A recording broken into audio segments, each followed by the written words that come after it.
Hey, hello.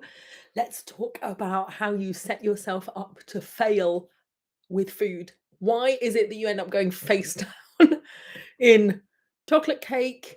Why is it that you eat one piece of toast and end up eating five? Why is it that you fall off the wagon from your diet and you regain? We feel like we're failing a lot around food. It's the most common feeling, and yet we don't see how our psychological mechanisms are setting us up to fail again and again. This video today, me, Laura Lloyd, food psychology coach, I'm going to talk to you about this idea of restriction. I'm going to open up the concept a little bit. In my podcast episode on restriction, you're going to learn different ways that restriction shows up in your work life.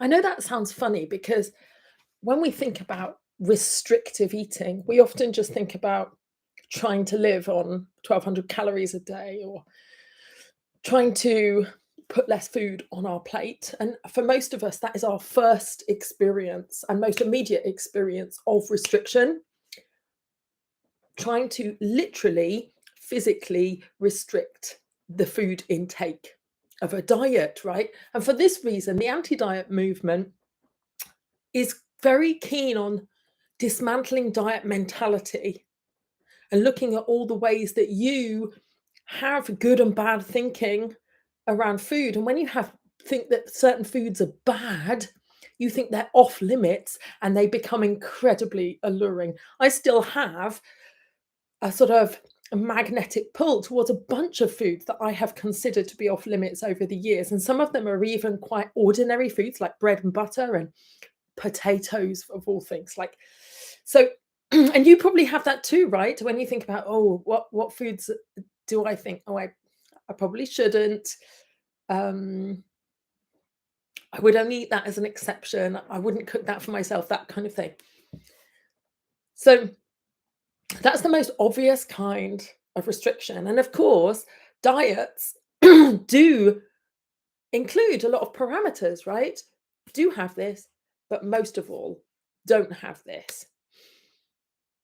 And that would be fine, but it's not fine, is it? Because at a certain point, that feeling of being constrained makes us either feel really put upon, miserable, and victimized, and like, I'm not allowed anything.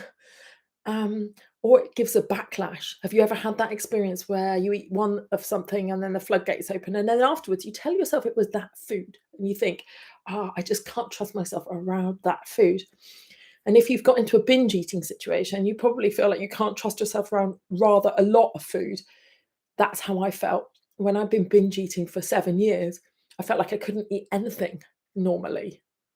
But this episode of High Food, I'm Home is going to look beyond just this simple mechanism of restrict and binge in terms of what's actually happening in your mind, what the actual thoughts are that create a feeling of restriction. Because ultimately, I restrict myself in many ways, and so do you. You know, I drive to speed limits. I am monogamous. And I don't have a feeling of restriction around my marriage because I'm not spending all my time thinking, oh, I'm not allowed to sleep with other people, right? I think about what I've chosen. And so, in a way, diets have been accidentally, falsely accused of being the problem because it's not having a set of rules that's the problem. It's how our perspective on those rules makes us feel like we're trapped and not empowered. So, but I'm going to go beyond even that. So I'm going to look at psychological restriction, but I'm also going to look at how it shows up in your work life, all the ways in which you actually keep yourself in emotionally, the way that you try and make yourself smaller and try and control yourself to be professional, to run your successful business, to keep everything together, and how that tension creates a desire for relief at the end of the day. And I'm going to go even further and show you the deep beliefs, which are kind of based around not having enough. And,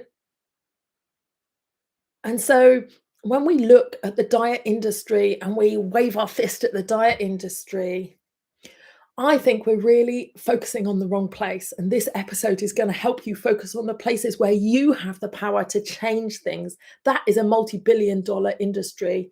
And that will die off the less we feed the beast. But you, the change you need is for you to take control of the restrictive thinking that you have taken on from diets, yes, but also from other places, some of them female conditioning, some of them work cultures, and some of them just human condition, what the brain does if you don't manage it. Join me for this episode. It's going to be called Why You Can't Stick to Diets and Other Ways You Set Yourself Up for Failure. And you're going to find it's 20 minutes of pure food psychology gold. Link in the description. Don't forget to subscribe to my channel. Follow the podcast, Hi Food I'm Home, on Apple and Spotify or whichever podcast app you use. And come and let me know how this is going down for you. Let me know in the comments how this resonates and where you're up to with your journey of thinking through these nuanced topics. Take care. Bye.